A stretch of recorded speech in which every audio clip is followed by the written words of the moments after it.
Hello students, today we are going to study the difference between the fixed base method and the chain base method.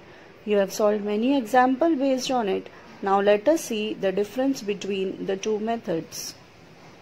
The first difference is that in the fixed base method, a normal year which is free from calamities is selected as a base year.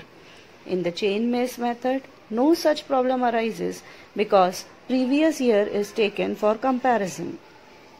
The second difference is that in a fixed base method, the base year is required to be changed for long-term comparison, while in the chain base method, this question does not arises because previous year is automatically selected for comparison.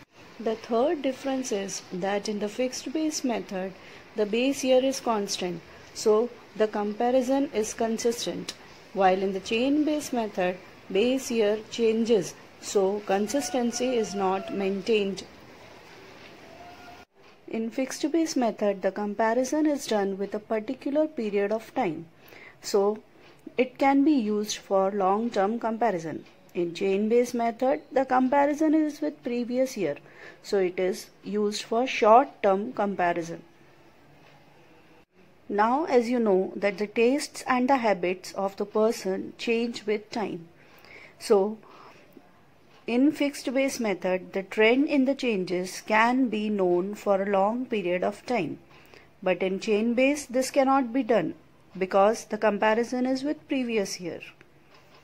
Now, as you know that in the fixed base method, the base year is fixed. So, it is called as fixed base method. In the chain base method, year goes on changing.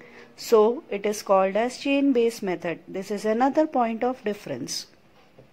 Now, as you know that fixed base method is used for long-term comparison and trends can be known.